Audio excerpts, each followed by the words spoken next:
News, सच जरूरी है। नमस्कार दर्शकों, ये है एमएनएस न्यूज नेटवर्क और आप देख रहे हैं एमएनएस न्यूज टीवी। मैं हूं आपके साथ प्राची। तो आइए देखते हैं आज की कुछ खास खबरें। एक नजर डालते हैं आज की हेडलाइंस की ओर। 1 इंच जमीन भी आतंक के लिए नहीं करने देंगे इस्तेमाल, विदेशी सचिव ने पीएम हसीना के वादे को दोहराया। नेपाल दौरे के दौरान विदेश मंत्री जयशंकर क्यों हुए नाराज, चीन से इसका क्या है कनेक्शन। जापान विमान हादसा, वायरस रिकॉर्डेड की हुई खोज। आइए देखते हैं खबरें विस्तार से। 1 जमीन इंच का भी आतंक के लिए नहीं करने देंगे इस्तेमाल, विदेशी सचिव ने पीएम हसीना के वादे को दोहराया। बांग्लादेश में 7 जनवरी को आम चुनाव होने हैं।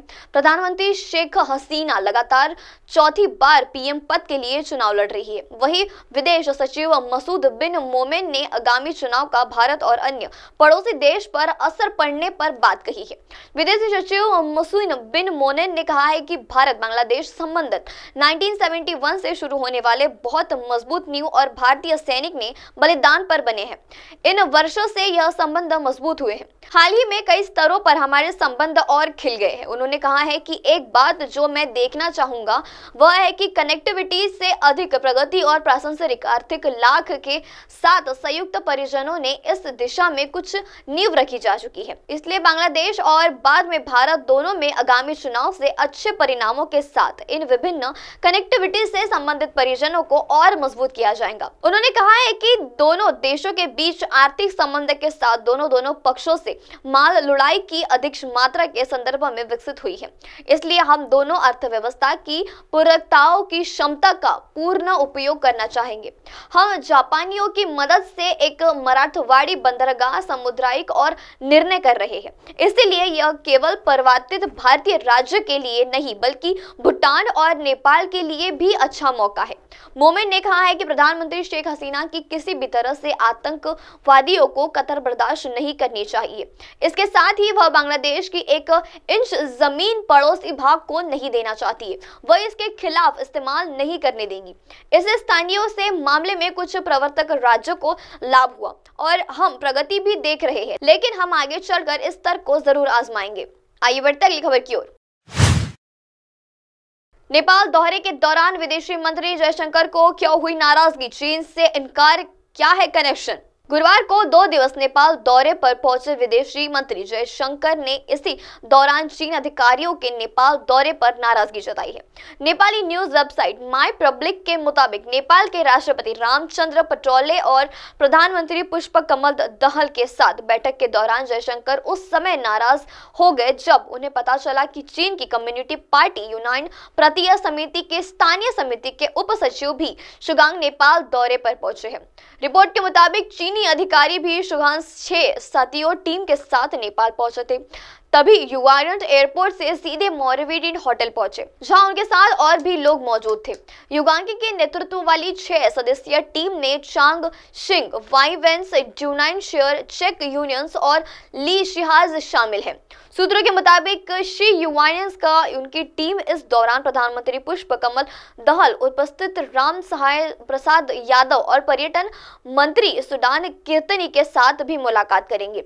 नेपाली विदेश मंत्रालय के एक सूत्र ने बताया है कि भारतीय विदेश मंत्री जयशंकर ने इस बात पर नाराजगी व्यक्त की है कि नेपाल ने चीनी कम्युनिटी पार्टी के नेतृत्व को उसकी यात्रा के दौरान बुलाया था। रिपोर्ट ने यह भी कहा है कि नेपाल के अधिकारी को पहले से ही पता था कि भारत के विदेश मंत्री एस जयशंकर की नेपाल यात्रा के दौरान चीन से अधिकार नहीं बनने वाली है। सूत्रों के मुताबिक भारतीय विदेश मंत्रालय ने नेपाल सरकार से यह अनुरोध भी किया था कि उनकी यात्रा को अवैध करने के बजाय चुकी से भी चीन के अधिकारी की यात्रा भी अपने निर्धारित न करे। इसलिए नेपाल सरकार की ओर से इसे स्थगित करने का प्रयास किया गया है।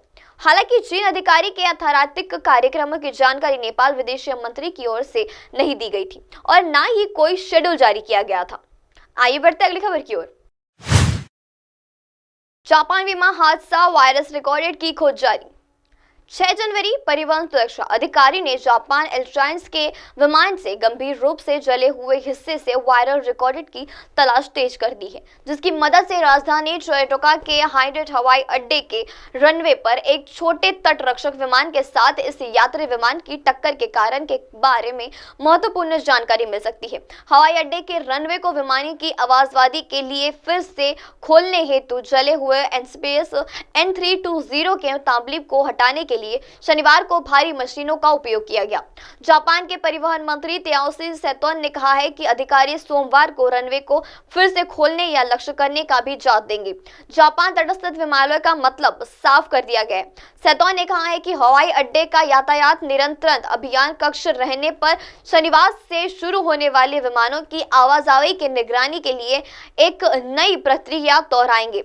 ऐसे अटकेले की यातायात नियंत्रण के 46 विमान को उतारने की अनुमति देते समय रहने पर तट संरक्षण वो उपस्थित रहेंगे। ध्यान नहीं दिया जाने पर जापान परीक्षण सुरक्षा बोर्ड को 6 विशेष शुक्रवार को रखने पर सीमावस्थ किया जाएगा। N350-1900 के क्षत्रिय मलबे के बीच से गुजरे और वायरस डेटा रिकॉर्ड की तलाश की गई। हालांकि स्थिति हाइडेट हवाई अड्डे के रनवे पर यह हादसा मंगलवार शाम को तब हुआ जब जापान एयरलाइंस का एक विमान हाइडेट के 4 रनवे में से एक पर उतरा। तभी उड़ान भरने के लिए तट संरक्षण बल का विमान बायोस्फीयर टैंक्स के 8 भी उड़ान भरने के लिए रनवे पर आया था। इस टक्कर में दोनों विमान में आग लग गई। हालांकि 20 मिनट के भीतर ही यात्री विमान के सभी 339 यात्रियों को चालक दल के सदस्यों से आपातकालीन रास्ते से बाहर निकाला गया। वहीं तटस्थ विमान में विस्फोट हुआ और वह ब्लास्ट हो गया। अब आप हमारे न्यूज चैनल को अपने मोबाइल ऐप पर भी देख सकते हैं। अपने मोबाइल ऐप पर देखने के लिए प्ले स्टोर से MNS news TV app download करें। इंस्टा, हाइक, ट्विटर, कुक, फेसबुक जैसे कई सोशल मीडिया प्लेटफॉर्म पर हमारा चैनल उपलब्ध है।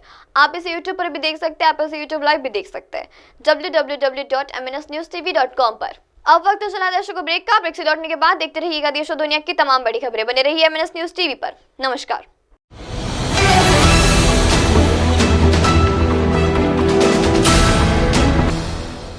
ये है MNS न्यूज नेटवर्क और आप देख रहे हैं MNS न्यूज।